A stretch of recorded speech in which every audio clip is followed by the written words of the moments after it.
The views and opinions expressed in this program are not necessarily the views of ECTV News, the City of East Chicago, nor this broadcast station or website. ECTV airs public meetings as a service to the community it serves. Speakers at public meetings, broadcast, or posted by ECTV News are solely responsible for their comments.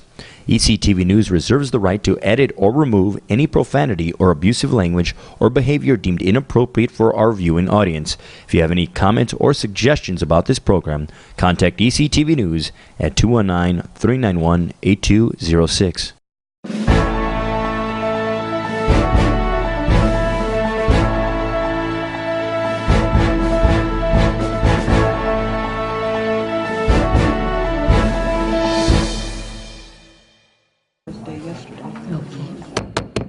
I want to call to order the regular scheduled council meeting for Monday, August 11, 2014. Will you please stand for the Pledge of Allegiance?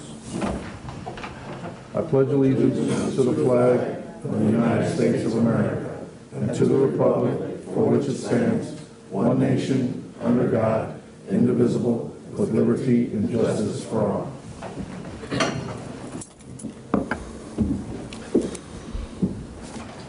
Madam Clerk, roll call, please. Santos. Present. Battle. Present.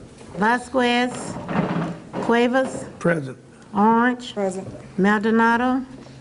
Arnold. Present. Parks. Francisci. Present. Madam Clerk, for the record, I did get a call from Councilwoman Vasquez and Councilwoman Maldonado. Do have a prior engagement this evening. All right. First thing on the agenda is to call to order the public hearing. Madam Clerk, first ordinance, please. 14-0017, sponsor Mayor Anthony Copeland, additional appropriation ordinance. Do we have someone to speak on this?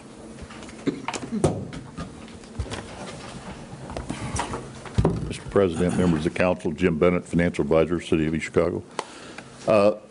Ordinance 1417 is an additional appropriation for gaming funds. We're setting aside additional funds for some overtime, police and overtime, supplies for additional gas and other supplies for city services. Other services and charges, 1.3 million, which we're doing additional road repaving and road work, and capital outlay, $500,000 for some new equipment for the city. That's the additional on 17. On 18, Excuse me, Mr. Bennett, we're going to do one at a time. Okay, please. I'm sorry. If any of my council members have any questions, Councilwoman Orange. Mr. Bennett, do you have a printout of what you're looking at as far as the breakdown of what is going to be spent and how it's going to be spent? On which one? On 17. the detailed expenditure thing. I thought you'd you'd put it in committee and there'd be a committee meeting, so I would bring that to the committee. Not a problem. Any other questions from the council? I mean, it's broken down by series here, which is what we're required to do, yeah. Before we go to committee, can you make sure Steve gets a copy of that? Yeah. Just for my colleagues, it'll still be read on, still on first ordinance too, so we can put it in committee then, so. I now open up the podium to see who is for or against ordinance 14-0017. Madam Clerk, next ordinance, please. 14-0018, sponsor Mayor Anthony Copeland, additional appropriation ordinance. Again, Mr. President, this is a $1.46 million, $1,460,000 grant. It's for building demolition in East Chicago, and this is a grant that we received from the state, and we would appreciate your support. And I think there was a committee meeting on this, and I think they talked about the details of this, and we have our building commissioner here if there's any questions on the detail. But this is a grant, and the local share will come out of gaming local matching funds. Any questions from the council? Councilwoman Orange? Weena, could you just come and give an overall view of what you talked about? I mean, you don't have to give a long thing, but, you know, how the money was, how you got the money and what it entails and the timeline. Okay. Good evening. Weena Guzman, Building Commissioner. Well, we submitted a grant back in April for $1.4 million for demolition of 62 blighted structures through the Hardest Hit Fund, the state's Hardest Hit Fund Elimination of Blight Program. And May 22nd, we were awarded $1.314 million for demolition of the 62 properties. Well, we are asking tonight if there's additional appropriations. There was $146,000 that the city had to match, and I believe that came before the council previously. So tonight we're asking for additional appropriation of $1,314,000, and this money is going to be used strictly for demolition. We've already selected 62 properties. We had to have a program partner, which is the Department of Redevelopment. All these properties will be transferred over to the Department of Redevelopment. That is a requirement. They're residential structures, 4 units and under, and it was strict requirements. It was a very extensive grant. However, the city was successful in receiving the monies, and you know, I thank you for the support that I know you, Marino Solorio came before this council and requested your support, and we appreciate that. That I'm sure helped us receive the grant. And also, I would like to ask if we could suspend the rules and get this approved, hopefully tonight, as we have a deadline. We have 18 months to expend the monies. We have milestones that we have to meet. We have to demolish 50% of the properties by, I believe, March of 2015. So we are on a strict timeline, and we really need to move on. We're already, since May 22nd, the time has already been running, May 22nd, when we were awarded the monies. So we really need to move, and I respectfully ask that we suspend the rules, if the council can suspend the rules to approve this tonight and pass this. Any other questions? Thank you, Commissioner. You're welcome. I now open up the podium to see who is for or against ordinance 14-0018. I'm now closing the public hearing portion of the meeting. We're now going to start our regular scheduled meeting. I have a motion to accept the minutes for the public hearing and a regular scheduled meeting on July 28, 2014. So move. Second. Motion was made by Councilwoman Arnold, seconded by Councilwoman Orange. Do I have any questions on the motion? Madam Clerk, roll call, please. Santos? Yes. Battle? Yes. Cuevas? Yes. Orange? Yes. Arnold? Yes. Francisci? Yes. Do we have any communications from the mayor? No. Any communications from department heads? Yes, payroll warrant monthly 080114. So moved. Second. Motion was made by Councilman Cuevas, seconded by Councilwoman Orange, to accept payroll warrant monthly 080114. Do I have any questions on the motion? Madam Clerk, roll call, please. Santos? Yes. Battle? Yes. Cuevas? Yes. Orange? Yes. Arnold? Yes. Francisci? Yes. Payroll warrant biweekly 080114. So moved. Second. Motion was made by Councilman Cuevas, seconded by Councilwoman Arnold, to accept payroll warrant biweekly 08114. Have any questions on the motion? Madam Clerk, roll call, please. Santos? Yes. Battle? Yes. Cuevas? Yes. Orange? Yes. Arnold? Yes. Francisci? Yes. Accounts payable warrant 1114CC. So moved, Mr. President. Second. Motion was made by Councilman Santos, seconded by Councilwoman Orange, to accept accounts payable warrant 08114CC. Have any questions on the motion? Madam Clerk, roll call, please. Santos. Yes. Battle. Yes. Cuevas. Yes. Orange. Yes. Arnold. Yes. Franciski.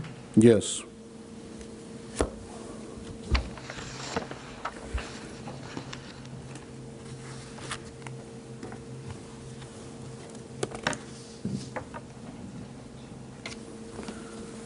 I believe we have two speakers today. I'm going to start with Councilwoman Christine Sid here to speak on something. I know she has a prior meeting, so I'm trying to get her in.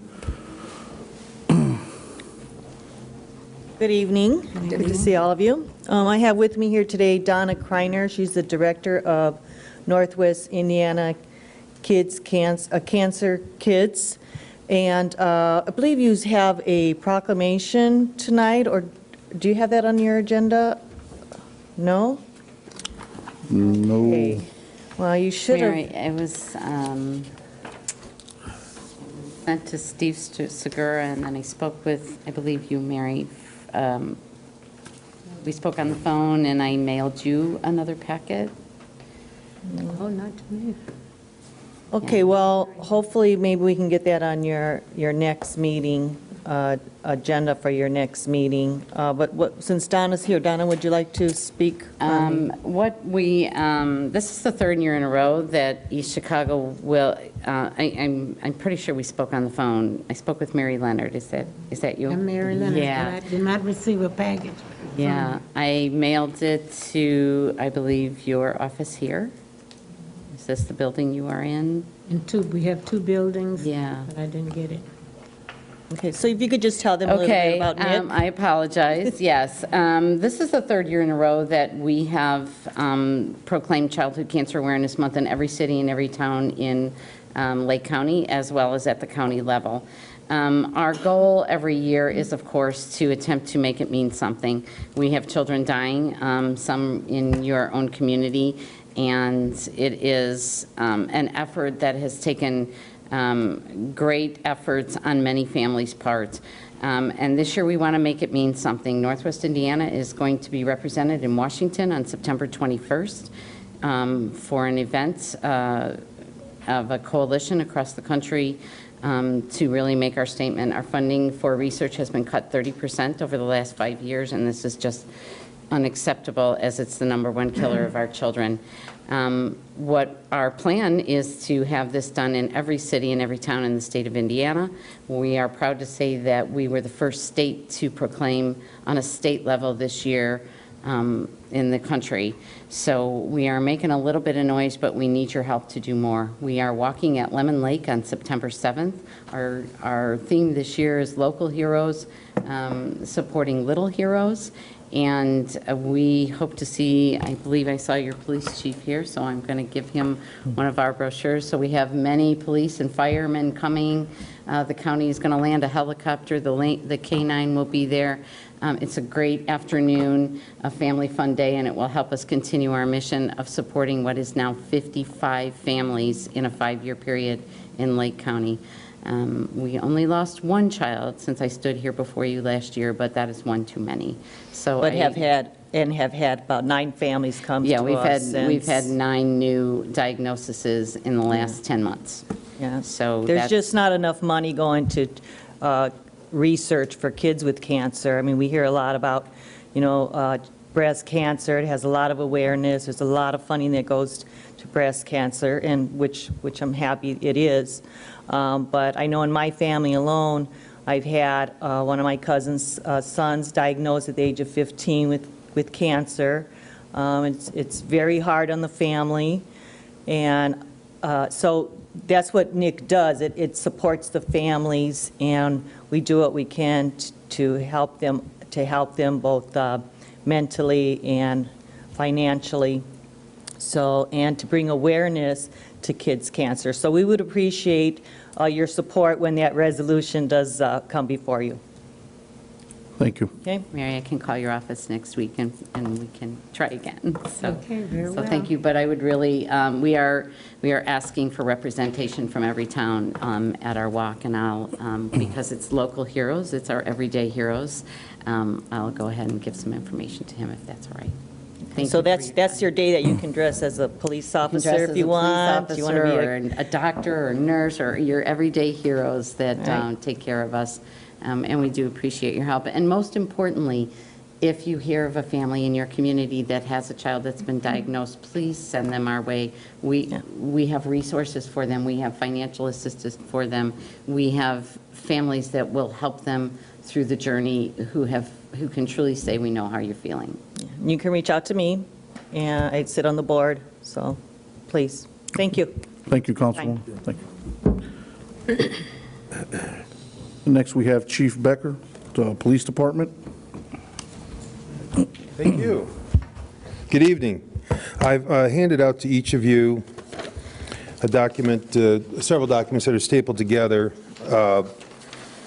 and I've made them available to those in the audience who wish to have them as well. It does reflect our press release that we just put out on July 21 of this year.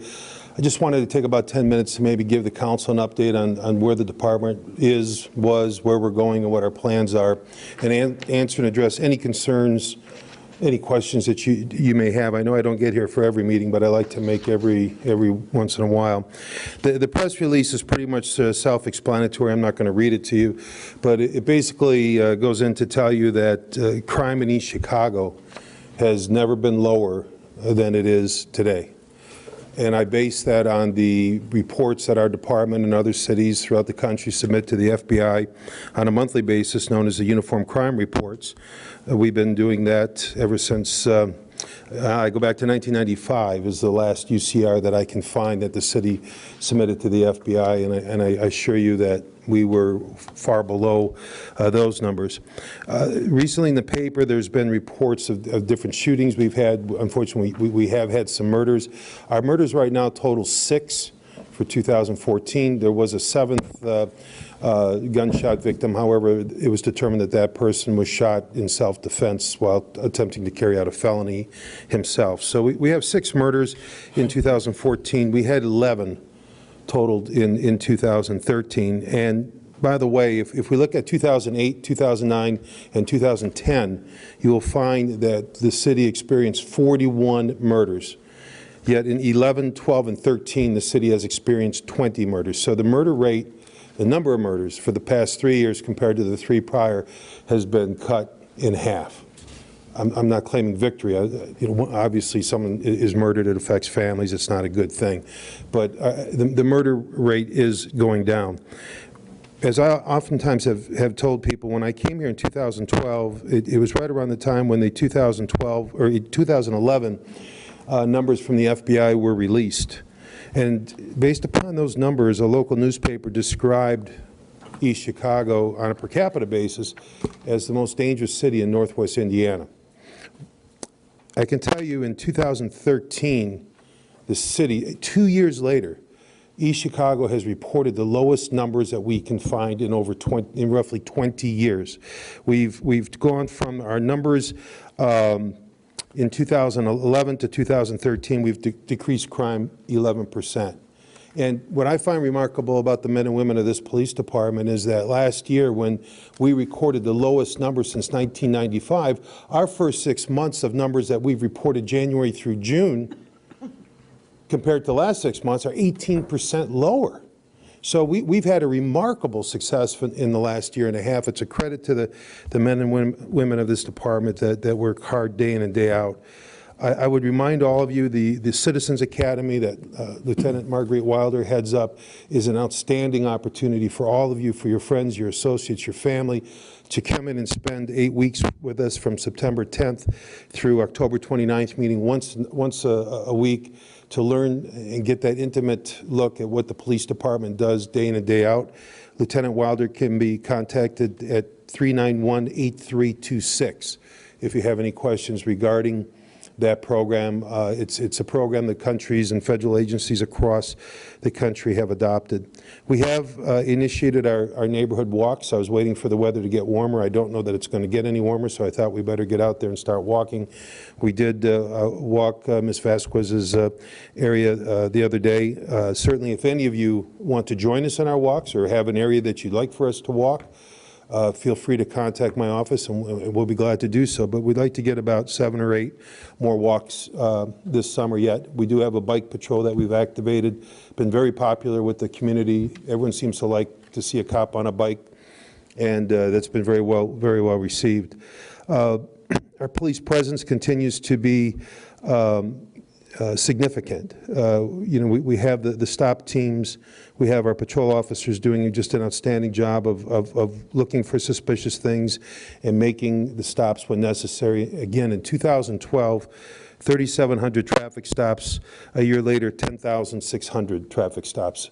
And I think there's little wonder then why the crime rate in 2013 was so low, because the police were out there letting everyone see that we were watching for people to do things that needed to be dealt with. We're continuing with our day with, bringing in business, clergy, teachers, youth. As a matter of fact, this Saturday, August 16th, it's a busy weekend in East Chicago, but this Saturday from 10 a.m. to 2 p.m. we do have our open house at the police department. I hope you will bring your family and friends out. We have several groups who have assisted in the funding of that event. We'll be giving away bicycles, and if it's the same as last year, I think we'll have some laptop computers and iPods to give out to the kids. There'll be a canine demonstration, all those types of things that you'd expect when you come to the police department. Operation Safe Cell is doing well, I believe. We've opened up the police department and our parking lot for those who want to make transactions with others, with people they don't know, whether it's on Craigslist or through the newspaper or what have you. They're free to come and use our facilities to make those sales and do so while they're being videotaped and the lights are on and the police are walking around. There will be some press this week that's been a long time coming. We've met with the foundations of East Chicago, at Calumet College, in a program called Bridges of Care. We are one small segment of that, but we are bound and determined to address the truancy issues in East Chicago.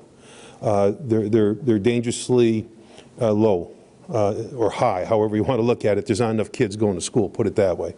And that obviously just contributes to a host of problems. So we are going to bring more officers on the street, partnering up with the school corporation. Instead of waiting for 7 or 8 or 9 unexcused absences, our officers will be knocking on doors of parents, perhaps with as few as 4 absences, and then every absence after that. We're working with the school corporation to develop a better definition of truancy, and then obtain an ordinance that we hope to bring before this panel here that hopefully will get approved, and then start making these parents do what we want parents to do, make sure their kids are in school. And if not, then make them pay a price for it. But it's really not designed to generate money. It's designed to get them the mentoring they need to find those problem areas and find them before some kid has missed 7 or 8 or 9 days of school. So that's a brand new program that's out. I've had conversations with a group called Athletes for Charities based out of New York. And Kayvon Short, a graduate from East Chicago, will be joining in the program during the off season next year. We're bringing in, I think, 10,000 books will be donated to the city school kids, which will be their books.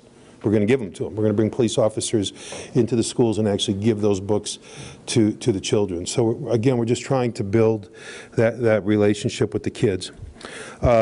Overall, I think things are going very well. The statistics I've given you, again, I'll be glad to answer any questions that you may have. But the East Chicago Stop Team statistics are there not only for last year, but also from January through June of this year. And then a brief summary of some of the side events that they did in terms of community outreach. And then attached to that, and I just don't want there to be any confusion, there's another group out there called the Region Stop Team. I've attached that document here as well, highlighted the part that explains its mission, which is quite similar but at times different than what the EC Stop Team is.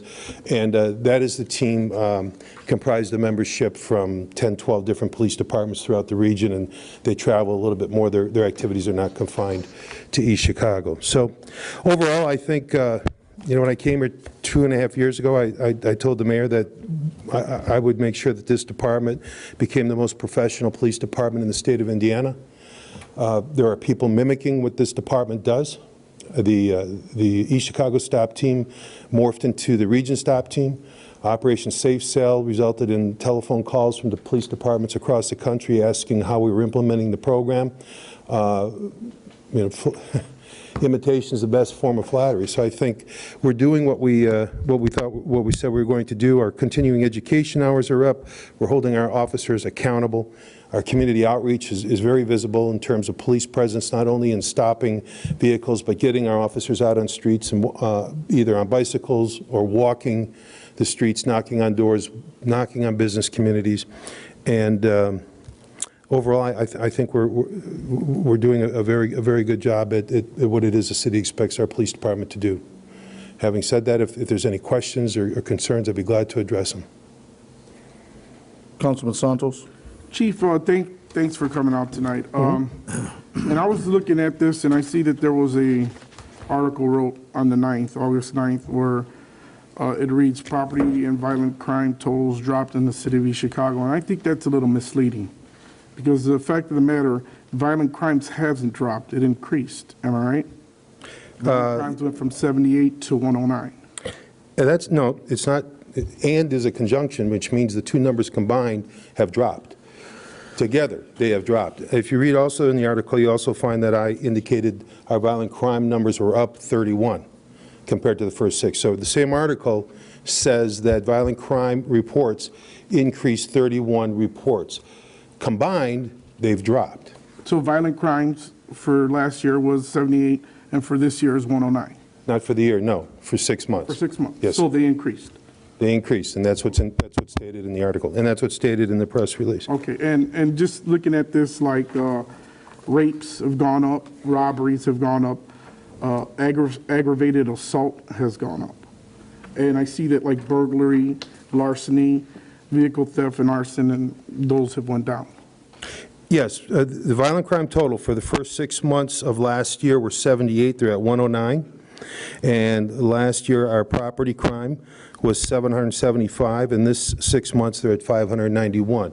So in fairness to the numbers, understand that just through the sheer volume of numbers of property crime, that's going to impact that percentage to go down.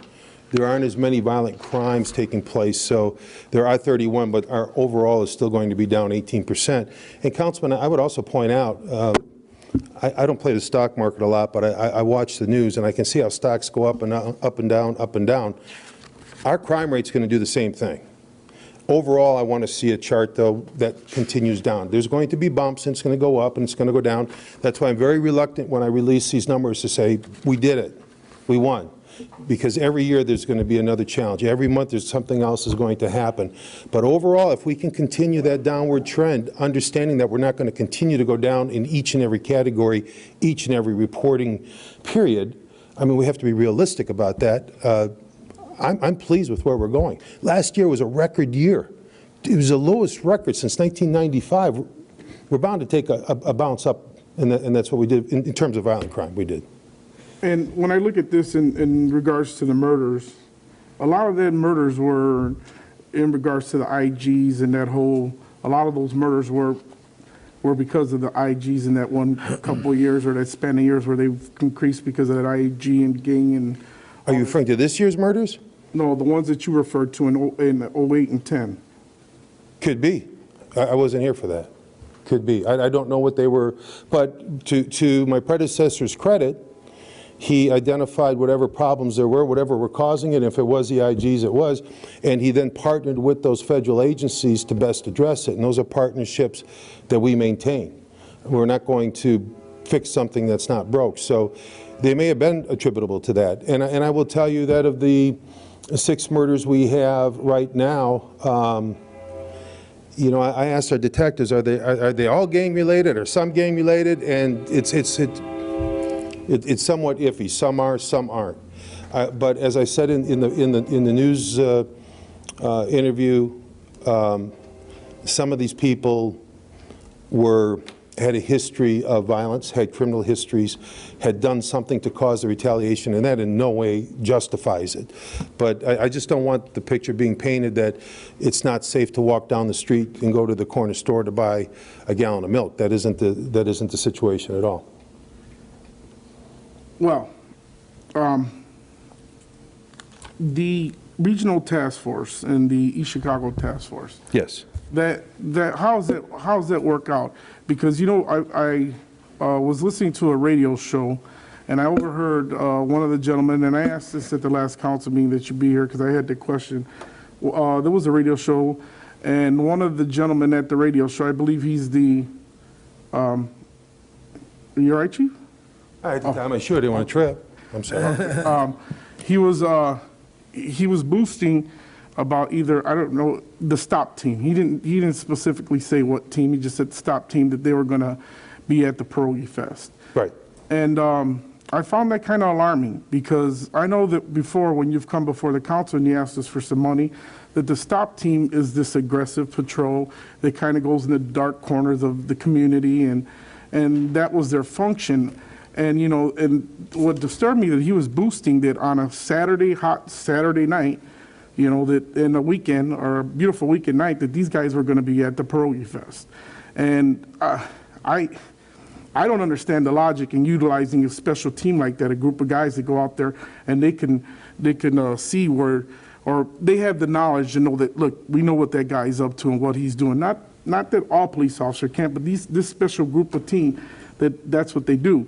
They go in narc units and they go out into these bad communities. But we were going to be utilizing them at festivals. And I don't remember, and I see and I read your mission statement, but maybe that should be taken out of the mission statement. I don't think that we should be utilizing a patrol, aggressive patrol like that at festivals, or especially the Pierogi Fest, which brings in probably hundreds of thousands of dollars, who can hire patrolmen who are looking to work overtime.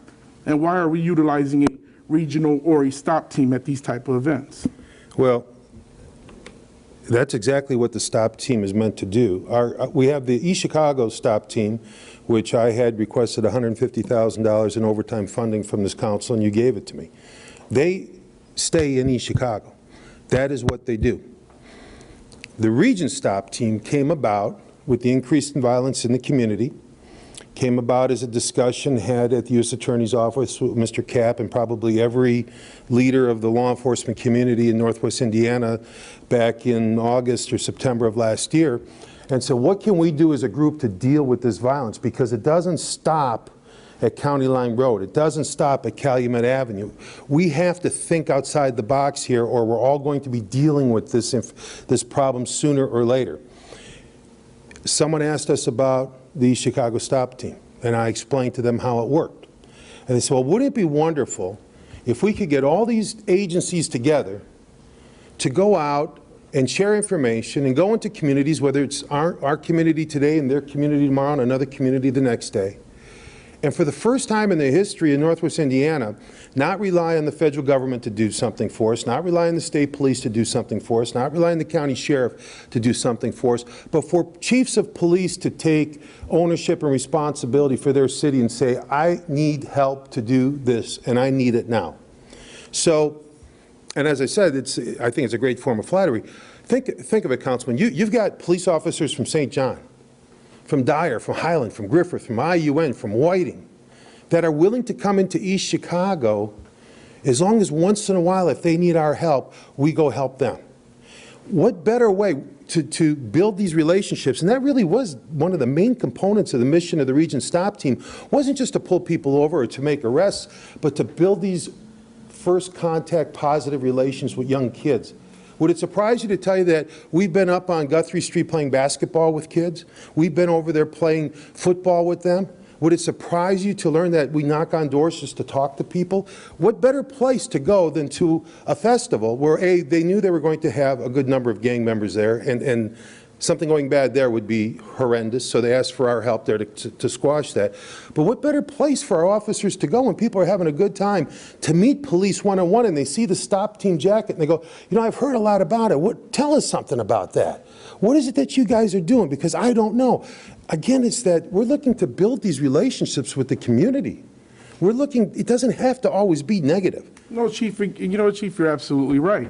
In the world that nothing's going on. But that weekend, when they were at the Pierogi Fest, you had 2 little girls and a mother shot in Hammond. We had a person that died in Alder, and we had people getting shot and murdered in Gary. So you're absolutely right. It can't be everywhere, sir. I mean, if I had a crystal ball and you could tell me where to go that there's going to be a shooting, I'd send the team there. And Chief, I'm not asking you to be everywhere. I did not say that. What I'm saying is I would like for the stop team to be more on the streets dealing with the rough crime, not at the Pierogi Fest. Once again, that brings in hundreds of thousands of dollars who can hire police officers working overtime for their events. That was my problem. They worked another, and that was my question. How many festivals have they worked at? Well, we've had we've been once, I think we were at Munster for one night when they had a event. I believe we were at Griffith one night when they had an event. And we were at the Pierogi Fest. In East Chicago. In East Chicago, they'll be here this weekend. Every day they're here. Every day this team is here. And please understand this, that's one component. Community outreach is one component. Before the Region Stop team, we had 4 people assigned to our gang and narcotics unit. I've been doing this for 39 years. I can tell you, you cannot safely buy drugs from a bad guy with 4 people. You can't do it. Someone's going to get hurt.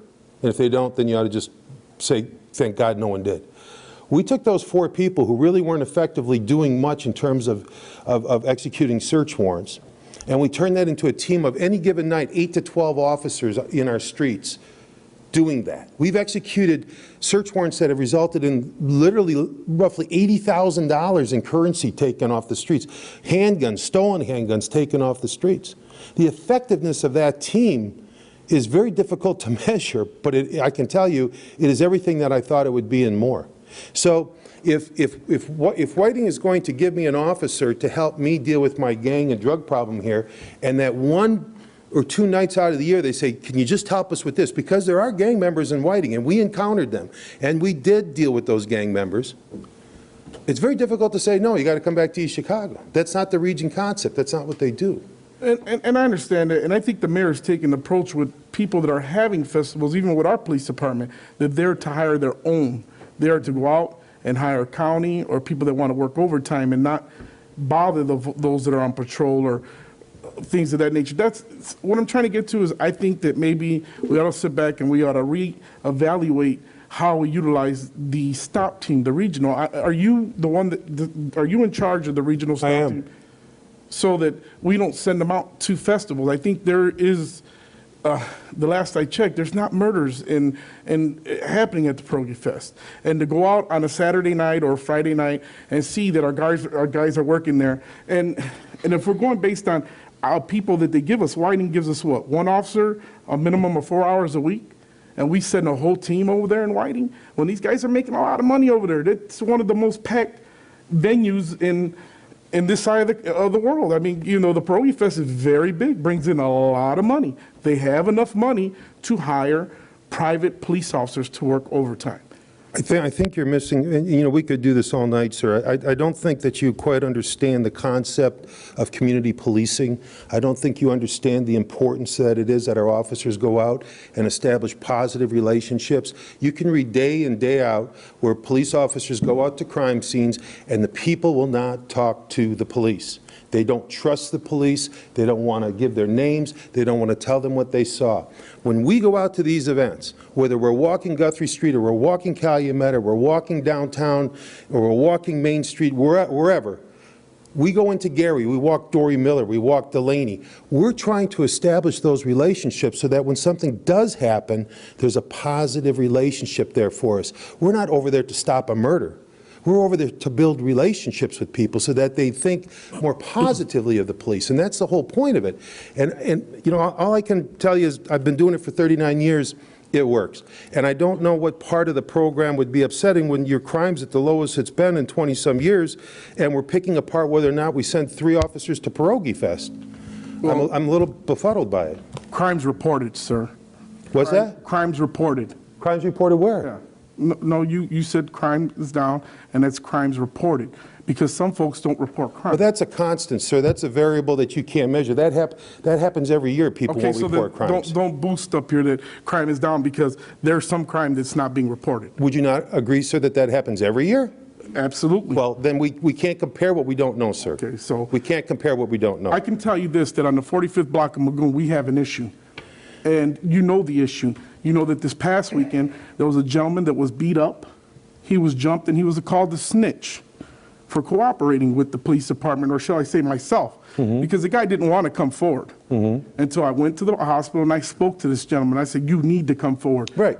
And he came forward and he gave you the description. But other than that, he wasn't going to come forward had I not gone over there and talked to this guy. And so, once again, that's where I talk about crimes reported. He would not have reported that he'd been jumped or he'd been beat up or who did unless I went over there and told him. So, getting back to what I'm talking about is on the 45th block of Magoon, we have an issue. Do you know of the issue? Yes. Okay, what are we doing? Well, we've increased our patrols into that area. Code enforcement has been involved in dealing with the landlord issues up there. The city attorney has been involved in enacting a city ordinance against at least one person that I'm aware of. I don't monitor what the city attorney does, but I know that she has asked us for how many calls for service we've had on different locations on Magoon Street. So yes, we are dealing with it. Do you know how many times they've been called out to that block?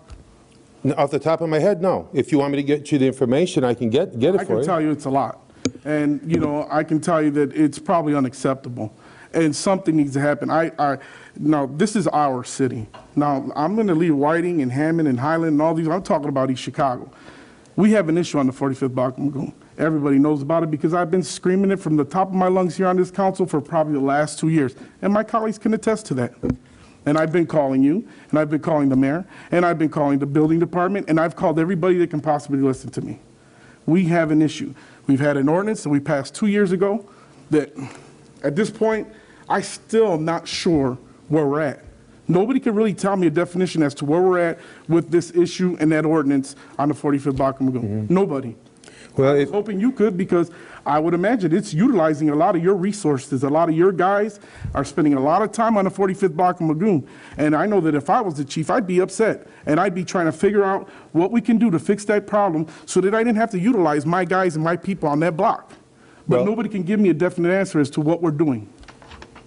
Well, sir, I can tell you that you have my cell phone number. You call me several times a week about the 4500 block of Magoon, and I respect your calls, and I give you my cell phone number for that.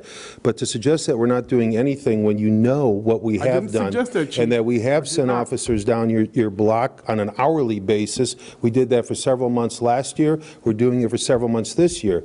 My responsibility is more than the 4500 block of Magoon, and I only have X amount of police officers in the city to deal with that. There are always going to be spots in the city where there's going to be a problem. There Okay. always are, and I understand that. And if it's your street, then I understand that that's the #1 problem for you. I just want to know what we're doing about it. I've asked this over and over. Let me make stuff clear. What are we doing about the problem on the 145th block of Magoon? What are we doing to rectify the problem with the multiple calls of disturbance, violence? I mean, I mean, the landlord that lives there that keeps renting out to these folks. What are we doing?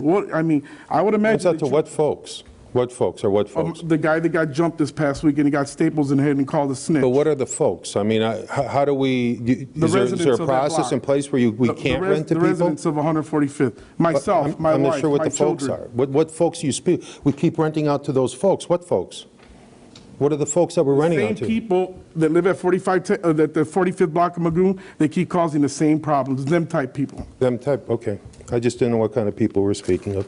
Them are the ones, so I still haven't had an answer as to what we're doing or what are you going to do? Sir, we send officers down your street whenever we can, and they log it into the radio at least once an hour is our goal. There's no other block in this city that has an officer driving down that street at least once an hour when we can do it. The stop team goes down that street whenever we can do it. I have been down that street whenever I can do it. I have accompanied other people in bike patrols down your street whenever we can do it. We've tried to develop confidential informants on that street to identify people selling drugs on that street whenever we can do it. But there is a reluctance And we're kind of arguing the same point here. There's a reluctance by people to trust the police. They don't want the retaliation. They're afraid that their identities are going to be made known. Your friend, your associate, your tenant, whoever he was, he got beat up and he still didn't want to cooperate with the police. So it's just not that simple. We try to develop it, and that's why we go out into the community and try and meet people to get their trust and build that rapport. It just isn't just add water and all of a sudden the crime goes away. There are relationships here on some of those folks, I'd imagine, living in that street that have not been all that well receptive in dealing with the police. We're trying to undo that. We're trying to be a more professional police department and get people to trust us. That's not going to happen overnight. But what I can tell you is in 2 years, your crime has dropped 11%, and last year was the lowest in 20 years. So, you know, I give a lot of credit to our officers. Did we fix everything in 2 years? No. But crime is down astronomical numbers. And you can keep reading what you have here on paper, but on the 45th block of Magoon, the tax-paying citizens don't care about that. Because you know what? On a daily basis, they're affected by the folks out there that are causing this mischief on that block. So they don't care that you can sit up here and you can keep reading these numbers off and say, crime is down, crime is down. Ask the people on the 45th block of Magoon how they feel about crime. And I'll tell you their answer. You know why? Because they come knocking on my door when something happens over there. I have to deal with it on a daily basis. You don't, Chief? Yes, I do. Yes, I do. Sir, I spend no less than 10 to 12 hours a day working on my job. I do deal with it on a daily basis. I work nearly 6 days a week. I do deal with it on a daily basis. So you have 20 murders in the last 3 years.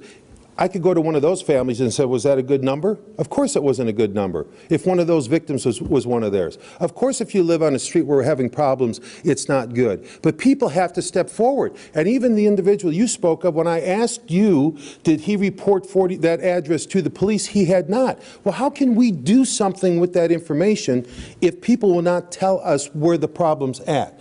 Fortunately, you were able to get that information from them, and now it made the report, and now we can do something with it. But to magically think that the police know exactly where these problems are emanating from just because someone got hurt in a certain block is just not realistic. The community at some point has to stand up and fight for their community. We're willing to fight the battle, but we've never said we could do it alone. Well, Never. Chief, here. You know, Councilman Santos, can we finish this after? We got some other things to tend to. Not that it's that important, but there's other councilmen that have some questions. Councilman Cuevas. Yeah, I don't know where to begin. I had 3 little questions for you, Chief, and let's see if we can get through them quickly. I know, like Councilman Santos, he's aware of your statistics. One of the things that some of my people in my neighborhoods ask, and people that know me, they're always wondering, you know, what kind of issues are coming up with, like, any major drug things going on in this town that you guys are aware of, or going to get to the bottom down the line? Like, you know, they're always worried that there's a lot of drug trafficking going on. We got the smaller statistics of people being stopped. That's fine. But the major thing that it's continuing, you know what I'm saying? So that's a question I got for you. Maybe you can give me that later on about, you know, what's going on. We don't have to discuss it right now. The other thing, too, is a lot of the unsolved murders. People are wondering, what is ever going to come up with all these unsolved murders? Is your department working on those cases that are in the past? I know that a lot of them you come in late, but there's a whole lot of them that people still wonder, because it's family, my own family is affected by this, unsolved murders, and we want to know, is the police department ever going to at least eliminate some of these unsolved? Let me just address both those questions with one really answer, I think, that addresses both. Through our partnership with the DEA, we do have a police officer assigned to the DEA, and we do have an officer assigned to the Bureau of Alcohol, Tobacco, and Firearms. We do deal with the larger drug issues because they have the resources to do that. They have $20,000 to go out and buy a kilo of cocaine. We don't. And so we partner with them and we allow them to take care of the larger issues in here. DEA has done search warrants in East Chicago dealing with the larger issues. The issue, I don't know if it's a problem, but most of those are still under investigation. They're still under federal, under the grand jury process, and so they're not made public. If you look at the IG case, for example, they're going to make another press announcement here in another, I think, 2-3 weeks, announcing yet more murders that have been solved as a result of that investigation. So the answer to your question is yes, of course we look at those and we try to solve them whenever we can. The IG case, the Latin King case with these federal agencies have been wonderful in terms of getting people to roll and give cooperation. They're not going to tell us anything unless they've got something. I'm not in. expecting you guys but to we disclose are, that, but we are going to be just curious announcing about more. how those things are going on, since we don't really discuss that too much under this right here. And you know, we had this conversation with the 6 that we have. We have one solved out of the 6 we have. We have 5. I think we have 4 who we've got a very good idea who did it, but no one will come forward and tell One more us. question. You know, you brought up about working with the kids and the children and, Right. and all that. Has the police department ever thought about the PAL? You know, Gary has a PAL Police Athletic League. Is that something that you can adapt or look into as far as working with the youth? Well, we have a couple of things coming up. We had the great program was just conducted, and it was outstanding. I mean, we just finished that up. We had a graduation ceremony. It was very effective. In the summer, in the spring, we understand that Mr. Short is going to conduct a football camp here in the city, and I'm not going to take his win, but that's what I understand, and that police officers will become involved in that, acting as coaches and mentors in that program as well. So it might not be the PAL program, but it'll be something similar to that. Okay. We very much recognize the need to get out into the community, and if we can do it at a younger age, obviously much more effective. To let them know that the police, meanwhile, they're not out to hurt people like most people perceive the police. It's always a plus. Right, and you're absolutely right. And unfortunately, sometimes the first time a young person sees the police is when we're arresting their father or their mother or their brother or their sister, and that's why we want to get out there and play basketball with them and say hello to them and build those positive relationships. Thank you, Chief. That's all. Councilman Battle? Yes, real brief. I'm hearing you say some of our officers go to different other events. It's kind of alarming to me that we have one of the biggest events in the city. It's Calumet Day, and do you ask any of those to attend events like that?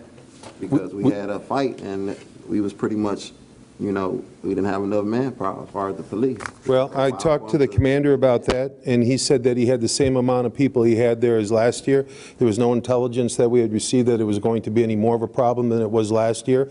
We had the same staffing there as we had the year prior. So, I mean, during the summer, sir, please understand, everyone's going to have some event. Everyone's going to have some event that they want us to go to. We can't just always say you're always coming to East Chicago, or we lose the region concept.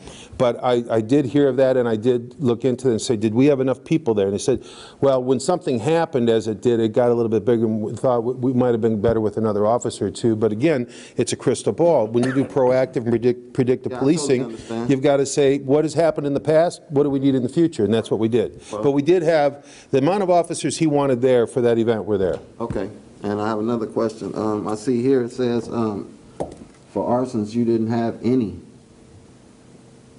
in 2014. Yeah, for some reason I called in one myself personally. And no, I didn't say we didn't have any. It says here. It says none. No, NA means not available. For some reason, we could not pull up our data for the arsons. And I didn't say 0. I said not available. We couldn't find that data. Okay. At the time I did the report. Okay. 0 would be none. Yeah, NA means not available. Making sure, because that finds it hard to keep. We really don't have much of an arson problem. I think, I mean, if I look at last year, well, we couldn't find it from last year, but they'll be in the report. They'll be in the final report that the FBI issues out. For some reason, the report that went to the FBI, that page, they weren't making copies of it for some reason. But I can tell you, if it's 6 or 7 or 8, it's going to be pretty high. I mean, there really aren't that many arsons. Right. Well, I was pretty offended because you had an arson? Yes, and no one said nothing. They came out and they looked and well, okay. They thought maybe I had women problems. That's offended twice by that. Well, that's the fire department that does the arson. So talk to the fire. Regardless of the problem, you know. We don't do the dig outs on arsons. The fire department does. Right, and I called them as well. So, but what do you all investigate? Well, the fire department has. I told them I had surveillance and everything. The fire department has inspected. Nothing. Police I'll wait till you're done. Really? I'll wait till you're done. No, I'm just saying. Okay. I'm just asking you. The fire department. We're policemen. They're fire. They put the water and the fire goes out, they determine whether it's an arson or if it's suspicious. If it's suspicious, they have people trained to dig out the house. That is, to dig it all out, look for pour patterns, look for spalding, look for any scalding of the cement, and then they make a determination if it's arson. If it is, then they'll bring it to the detectives, and then we'll partner with them and do the investigation. But it starts with them because they know what an arson looks like. We don't. You know, they're the ones who are at the scene. They put it out, and they're the ones who know. I know, but they both were there. You all and them. We're not, I understand, sir. What I'm So telling you it's is, like- our officers could look at an arson and not know it's an arson. The fire department receives special training to determine if it is an arson or not. We don't. So if the fire department says yes, it is, and they dig it out, and they do an arson report, they would turn that over to the police Let me department. just We'd work ask with you, them. I know we've been on this subject for a while, but real briefly, if you see a T-shirt hanging out of my gas tank, lit, it's ready to explode at any time, what would you think that is? I'm not quite sure what you're referring to, but If I you would see a say it's T-shirt probably not hanging something out of good. anyone's gas tank.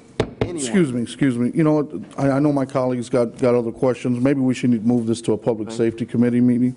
Public Safety Chairwoman is Benita Arnold. Let's set up a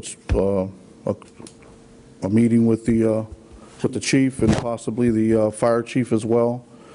Before the end of the meeting, we'll have Benita, Councilwoman Arnold, set a date for the That'd be committee fine. meeting. I think we have a lot of stuff on the agenda, and I know everybody's got their own things here, and I think we can accomplish more if we just concentrate on a public safety meeting. That'd Thank be you, fine. Chief. We'll certainly be willing to attend any meeting. We'll be in touch with you. Okay. Thank you. Any other questions? No, that's fine, Chief. No, they don't want us to act. Thank you. Have a good night. You too, Chief. All right, you too, Chief. Do we have any committee reports? Yes, for right now, my colleagues, I passed out a finance report. Steve is going to do a more detailed report that breaks down every department, some of the conversations that we had with those different departments, and we'll be getting that after the next workshop that we have. Board reports will be read at the next meeting. Madam Clerk, any ordinances on first reading? It's 14-0017, sponsor Mayor Anthony Copeland, additional appropriation ordinance.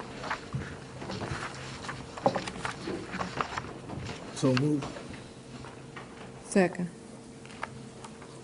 Motion was made by Councilman Cuevas, seconded by Councilwoman Orange, to ordinance 14-0017 on second reading. Any discussion on the motion? Councilwoman Orange? If this goes through for the first reading, if we can have a committee meeting to set up so Mr. Bennett could answer the questions that colleagues may have on this appropriation. You're going to set one up that's under the finance, correct? Oh, yes, that'll be fine. Okay.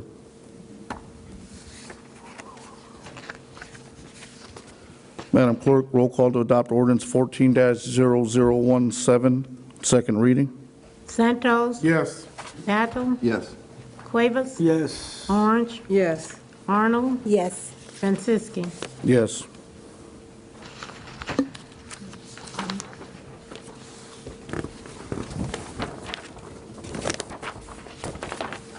Next ordinance, Madam Clerk. 14-0018, sponsor Mayor Anthony Copeland, additional appropriation ordinance. So moved. Second. Motion was made by Councilman Cuevas, seconded by Councilman Battle, to hear ordinance 14-0018 on second reading. Any discussion on the motion? This is the one. Councilwoman Orange? This is the one that Weena has asked us to suspend the rules, so if we can have this on first and second. And third, right? Third and final reading? And third, right? Yeah, but we have to suspend the rules by motion and vote. You motion? Madam Clerk, roll call to adopt ordinance 14-0018 on Santos? second reading. Yes. Battle? Yes. Cuevas? Yes. Orange? Yes. Arnold? Yes. Francisci? Yes. Mr. President, I make a motion that we suspend the rules and hear it on third and final reading. I second. On third reading first. Yes. Do we have any discussion on the motion? Madam Clerk, roll call to hear ordinance 14-0018 on third reading. Santos, Suspend the rules, Mr. President. Oh, I'm sorry, to suspend the rules and hear it on third reading. Yes. Battle, Yes. Cuevas, Yes. Orange, Yes. Arnold, Yes. Franciski. Yes.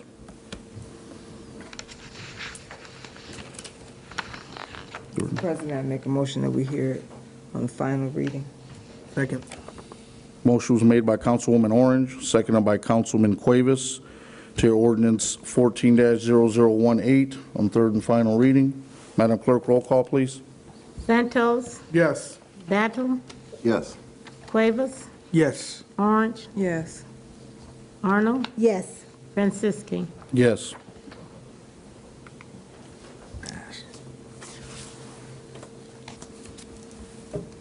Madam Clerk, next ordinance, please. 14-0019, sponsor Mayor Anthony Copeland, an ordinance creating and establishing a new fund. So moved. Second on second. Mr. President, this, Excuse me, sir. I'm sorry. Motion was made by Councilman Cuevas, seconded by Councilwoman Orange to hear ordinance 14-0019 on second reading. Any discussion on the motion? Mr. Bennett? Thank you, Mr. President. This is to create the fund, which the council's required to, we're trying to get your approval from. This would establish where the monies would be deposited for the grant. So Fund 0219 would be for the building demolition from this grant. So we would ask that this fund be created, and if you would pass it tonight so that we could deposit the funds in there as they're received. Any discussion? Madam Clerk, roll call, please. Santos, Yes. Battle, Yes. Cuevas, Yes. Orange, Yes. Arnold, Yes. Franciski. Yes. Mr. President, make a motion to suspend the rules and hear it on third reading. Second. Motion was made by Councilwoman Orange, seconded by Councilman Cuevas to suspend the rules and hear ordinance 14-0019 on third reading. Any discussion on the motion? Madam Clerk, roll call, please. Santos, Yes. Battle, Yes. Cuevas, Yes. Orange, Yes. Arnold, Yes. Franciski. Yes. Mr. President, I make a motion to hear it on final reading. Second. Motion was made by Councilwoman Orange, seconded by Councilman Cuevas to hear ordinance 14-0019 on third and final reading. Have any discussion on the motion?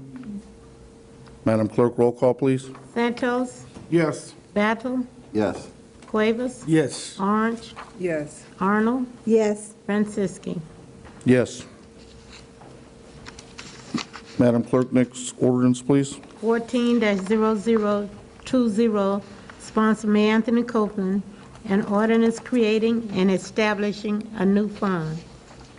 So moved. Second. Motion was made by Councilman Cuevas, seconded by Councilwoman Orange to hear ordinance 14-0020, second reading. Any discussion on the motion? Mr. Bennett? President, this is establishing the fund necessary for the $39 million grant that was approved by the Regional Development Authority. The first phase has been approved at $17.495 million. We have some people here tonight that would do the presentation, I think, which was requested by the committee. If you'd want to do that now, or if you want to go through the agenda, we could do that at the end, or however you would want to handle it. You can do it now. We're on the ordinance. It will be brief. Yes.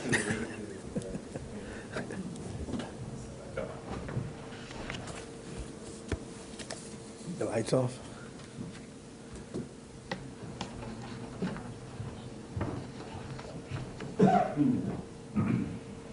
Thank you, Councilman. My name is John Rubel. I'm with SEH, and we're the design engineers for the city on this East Chicago project with the RDA grant.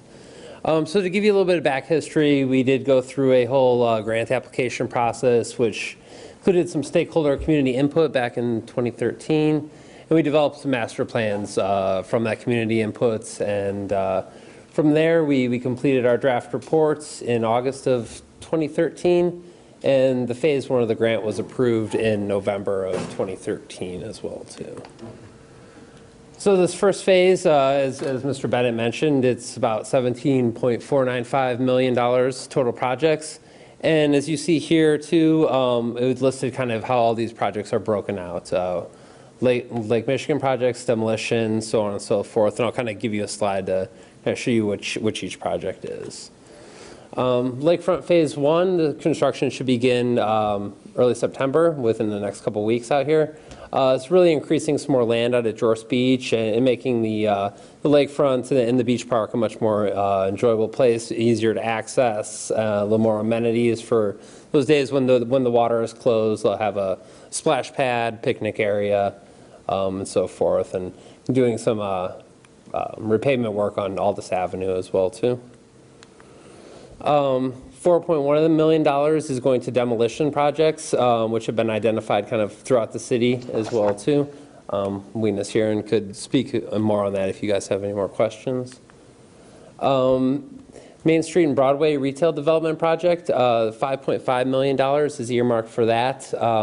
We helped the Redevelopment Commission put together a request for proposals to develop these parcels that the city had, and the proposal process is closed now. And I believe redevelopment is kind of reviewing those proposals that came in as well too. The Main Street Plaza, $795,000 was earmarked for this. This is at the corner of 138th and Main Street on some empty derelict parcels out there. This project is currently bidding, and we hope to begin construction September or October of this year. This is really just kind of a park plaza space, seating, landscaping, lighting, some art installation as well too, to really create more of a public open space for the downtown Main Street area, and to tie in with the Main Street reconstruction as well too. $500,000 is earmarked for lakefront streetscape. Again, this is kind of dressing up Aldous Avenue. This is a Photoshop rendering of what it could potentially look like. More of a beach kind of setting as well too, with the Ameristar Casino kind of in the foreground there. Kind of how we could revitalize that. This project is only in design phase now, very early. Breakwater beach enhancements, again another $500,000 is earmarked for that.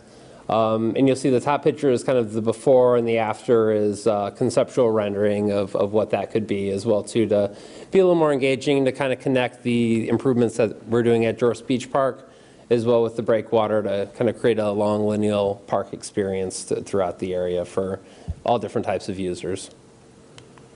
The marina development, there's $1.125 million earmarked for marina development. This is really in a pretty preliminary programming phase right now. The past couple of weeks we've been going out there and interviewing staff and taking some notes and some assessments out there, and up to be developing that a little farther as we go too.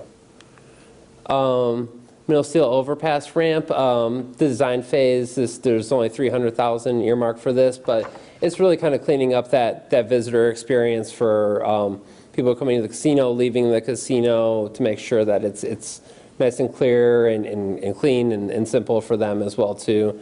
Knowing that the steel mill's there and everything, make it as safe and as I guess visitor friendly as possible. Klein Avenue aesthetics and signage project is $100,000 of this $17.49 million.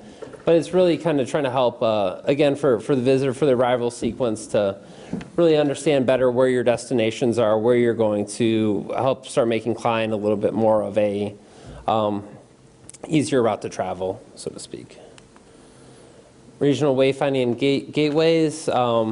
To the left are just some conceptual designs that our studio had come up with, and potentially kind of dropping in through other areas throughout East Chicago to help, again, help direct throughout the city, as well to directing to amenities, and kind of tying in these as gateway and civic monuments as you enter the city of East Chicago.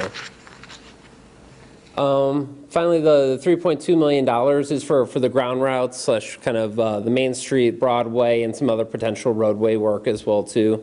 And kind of raise the aesthetics, the lighting, the safety, the crosswalks, pedestrian connectivity as well. So we're kind of programming where this 3.2 million goes, but as you see from this map, we've kind of already identified some of the main streets, thoroughfares, and potential future connections too.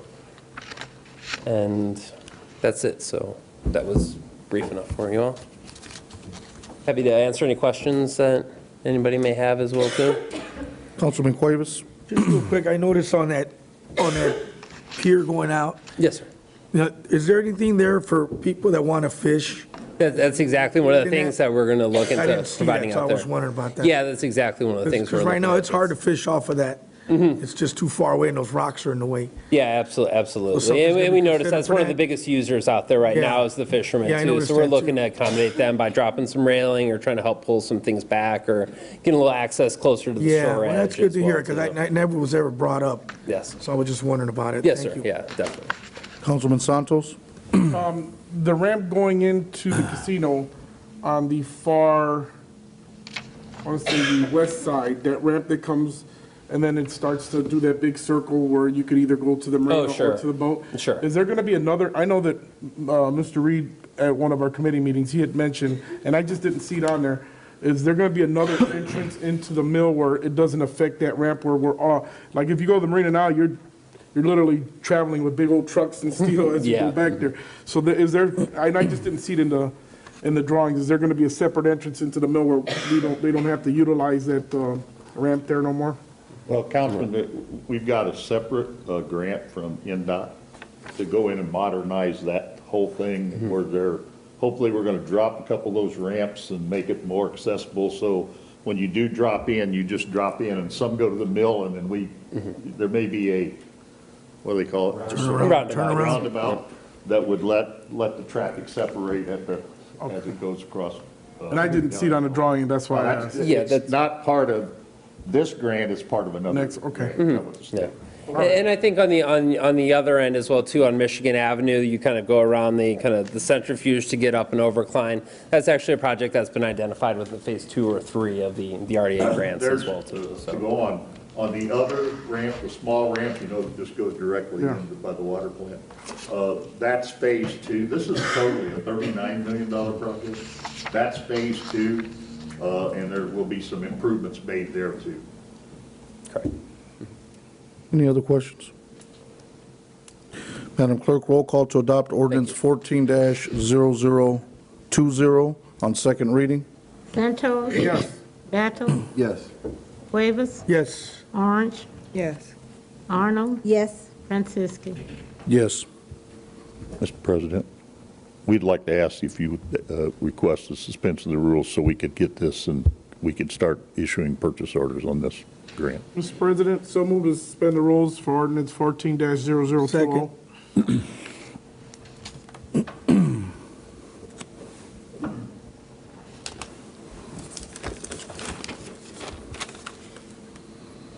Motion was made by Councilman Santos, seconded by Councilman Cuevas, to suspend the rules on ordinance 14-0020. Madam Clerk, roll call, please. Santos? Yes. Battle? Yes. Cuevas? Yes. Orange? Yes. Arnold? Yes. Franciscan? Yes. President, Councilman Santos? so move to adopt ordinance 14-002 on last and final reading. Second. Motion was made by Councilman Santos, seconded by Councilman Cuevas, to adopt ordinance 14-0020 on third and final reading. Any questions on the motion? Madam Clerk, roll call, please. Santos? Yes. Battle? Yes. Cuevas? Yes. Orange? Yes. Arnold? Yes. Franciscan? Yes. Thank you. Madam Clerk, next ordinance, please. 14-0021, sponsor Mayor Anthony Copeland, an ordinance creating and establishing a new fund. So moved. Second. Motion was made by Councilman Cuevas, seconded by Councilwoman Orange, to hear ordinance 14-0021 on second reading. Any discussion on the motion? Madam Clerk, roll call to adopt ordinance 14-0021 on second reading. Santos? Yes. Battle? Yes. Cuevas? Yes. Orange? Yes. Arnold? Yes. Franciscan? Yes. Mr. President, Councilman Santos? I'd like to make a motion to suspend the rules on ordinance 14-0021. Second. Motion was made by Councilman Santos, seconded by Councilman Cuevas. Suspend the rules and hear ordinance 14-0021 on third reading. Have any discussion on the motion? Madam Clerk, roll call, please. Santos? Yes. Battle? Yes. Cuevas? Yes. Orange? Yes. Arnold? Yes. Franciscan? Yes.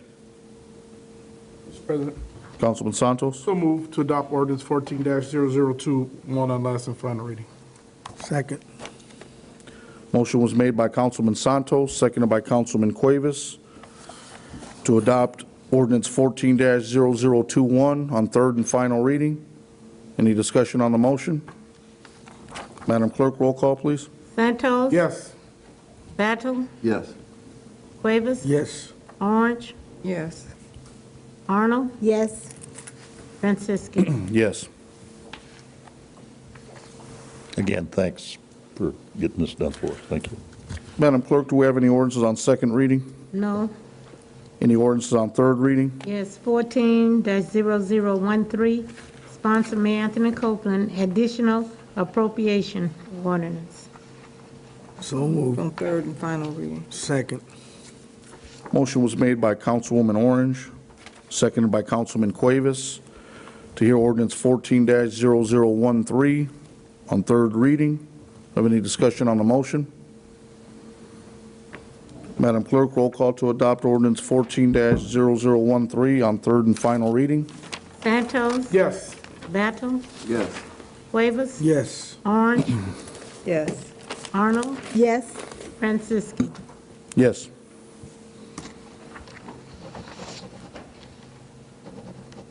Madam Clerk, next ordinance, please. 14-0014, sponsor Mayor Anthony Copeland.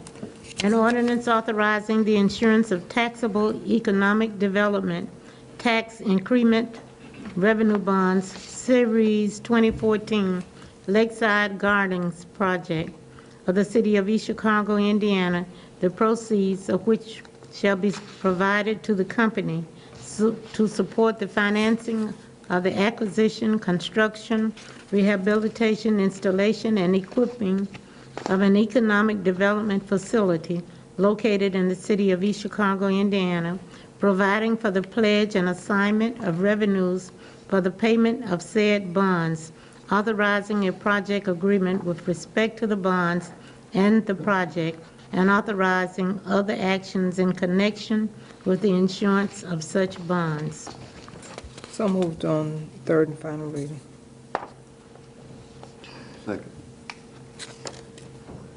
Motion was made by Councilwoman Orange, seconded by Councilman Battle, to hear ordinance 14-0014 on third reading. Any discussion on the motion? Madam Clerk, roll call to adopt ordinance 14-0014 on third and final reading.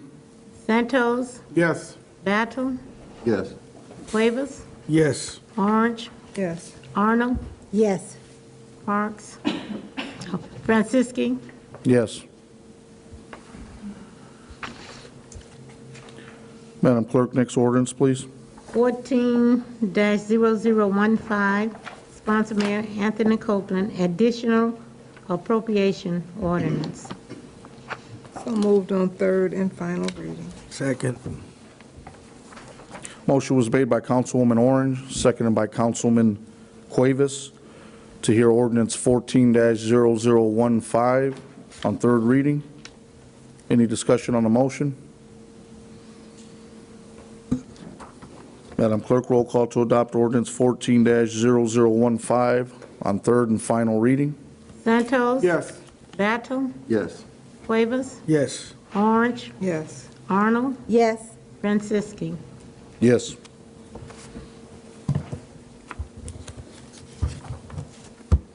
Madam Clerk, next ordinance, please. 14-0016, sponsor Mayor Anthony Copeland, transfer of appropriations.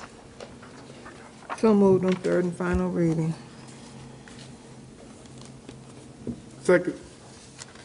Motion was made by Councilwoman Orange, seconded by Councilman Santos, to hear ordinance 14-0016 on third reading. Have any discussion on the motion? Madam Clerk, roll call to adopt ordinance 14-0016 on third and final reading. Santos? Yes. Battle? Yes. Cuevas? Yes. Orange? Yes. Arnold? Yes. Francisci? Yes. Do we have any resolutions? No. Do we have any old business? Do we have any new business? Moving on to public expression, if you could please keep your comments to 3 minutes. I believe we do have one tonight. Mrs. Narcy.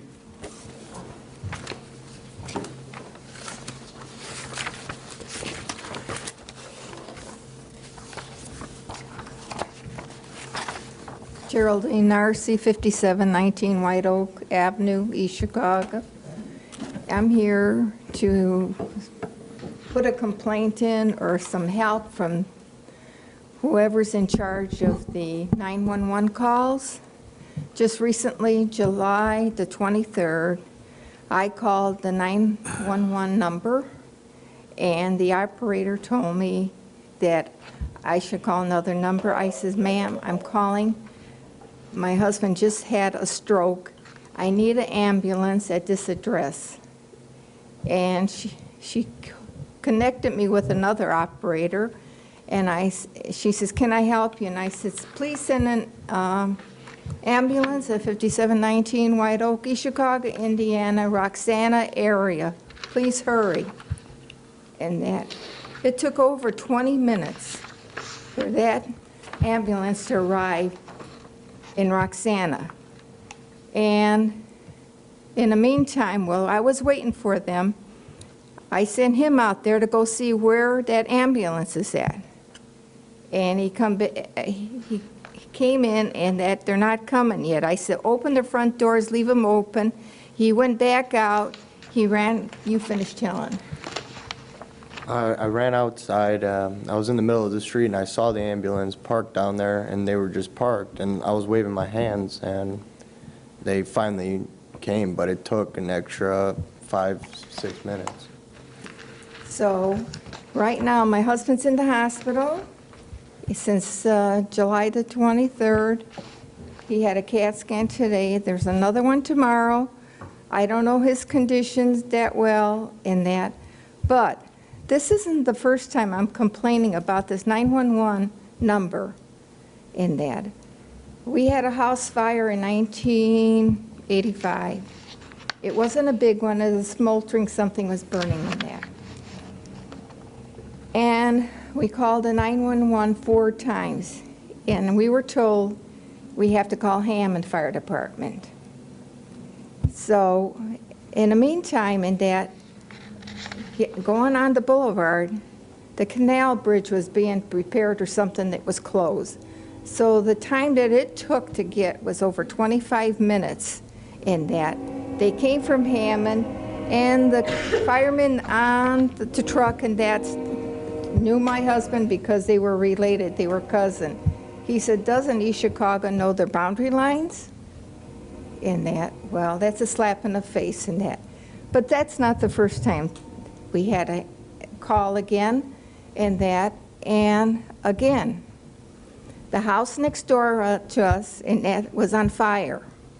This was 1 o'clock at night. It was the Hammond Fire Department came and put that fire out.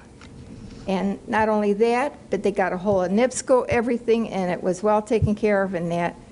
And they saved the skeleton of the house, which they fixed up. It looks very nice.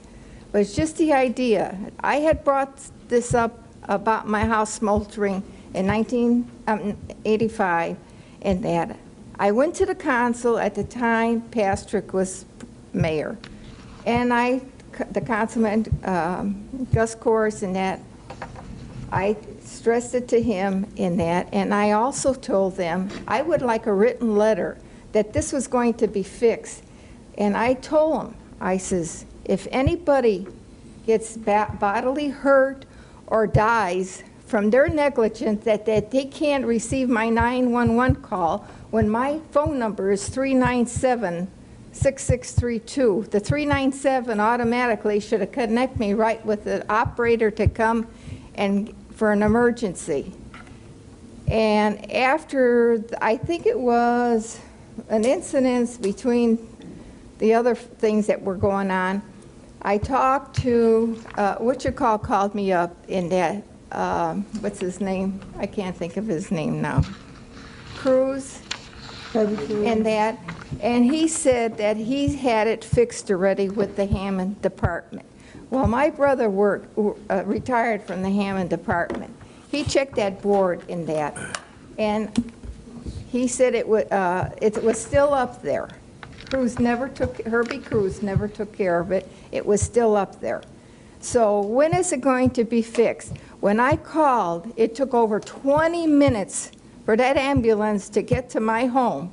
When I stressed it was Roxana. They do not still today know their boundary lines. And the man that was operating the truck to drive the ambulance was a East Chicago fireman.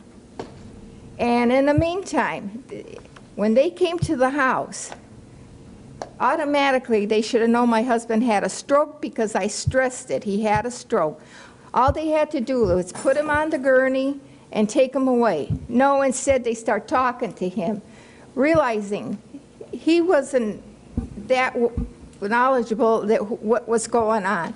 All they had to do was pick him up and take him out in that. No, they had to talk to him and this and that. They spent like 10 minutes in that, 15 minutes in that house in that. And I said, please take him already. So they went out. We get in the truck and what do you call it? He turned it or backed it up, turned it around, and he says, oh, I forgot, the fireman that was driving, he said, I forgot my radio. So there was his buddy walking in that, the window was rolled down. I says, go get his telephone. He left it in a bathroom. My brother's in the house, so get it for you. I says, please hurry, and that. And, I mean, if it was me, I would be going a lot faster with that damn truck in that. It was like, it was just nothing, like he had a toothache or something driving that damn truck and that. I am so disgusted with this service I get. I pay my taxes in East Chicago in that. We have a lot of property. We pay big taxes. And this is the service that my husband and I are getting and my family. I like this to be corrected, and I want a written letter from this council today that this would be finally taken care of. What's going to happen when Lake County goes into 911? What results am I going to get from that 911? This is what I'm worried about right now. Is this going to be corrected? Thank you. We'll see you after the meeting, Mrs. Narcy. Pardon me? We'll see you after the meeting, Mrs. Narcy. I hope so. Thank Yes, ma'am. Have a motion to adjourn, please. So moved. Second. Motion was made by Councilwoman Orange, seconded by Councilwoman Arnold. Madam Clerk, roll call, please. Santos? Yes. Battle? Yes. Cuevas? Yes. Orange? Yes. Arnold? Yes. Franciscan? Yes. Motion adjourned.